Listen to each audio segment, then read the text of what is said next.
Because I'm a huge fan of Orange is the New Black. What's up next for your character in the next season? Are you still going to sport the mustache? Well, yeah, that I can tell you. That there will definitely be a porn stash on my face and in the show. Other than that, I can tell you absolutely nothing, and you probably know better than that for asking. And Netflix would beam me up immediately if I told you anything. I am envious of some of the writers you've gotten to work with. Okay, tell me which ones. Gruesome Playground Injuries is my favorite play. Orange is the New Black is great writing as well. So when you read an indie film script like this, what draws you to the project? Well, Chris Denham was a friend of mine, and so when he sent me the script, it kind of went to the top of the pile because I knew him.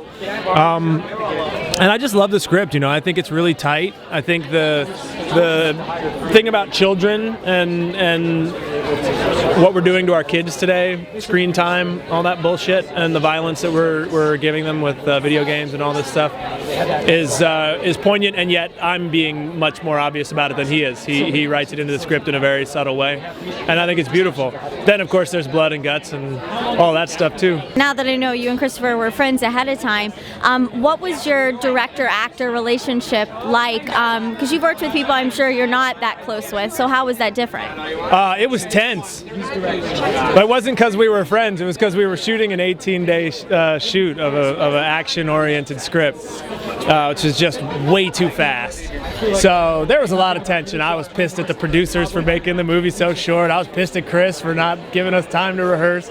But eventually, it all worked out well, and here we are. Pablo tells me you shot this in 18 days, which is crazy. Yes. So tell me about that process.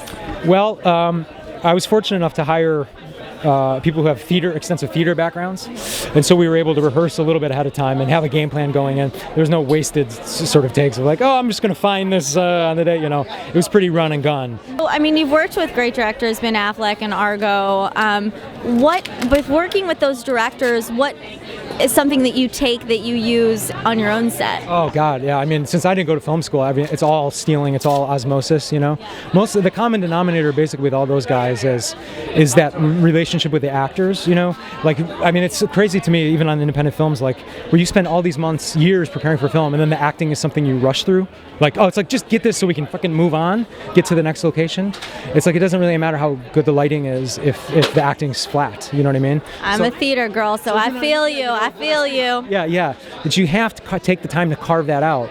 And so rehearsing this a little bit, we didn't have much rehearsal, but a little bit, at least gave them, we were all on the same playing field when we got out there, you know what I mean?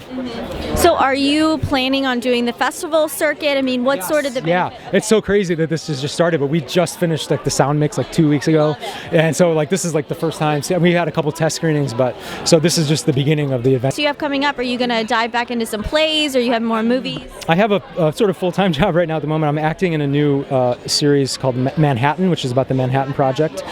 So that starts airing in August on WGN. So I'm down in New Mexico doing that for the rest of my life. You'll have plenty of times to look into the sunset and work on plays, I'm guessing. That's exactly right. Yeah, navel gazing and yeah, exactly. Well, thank you so much. Congratulations. Yeah.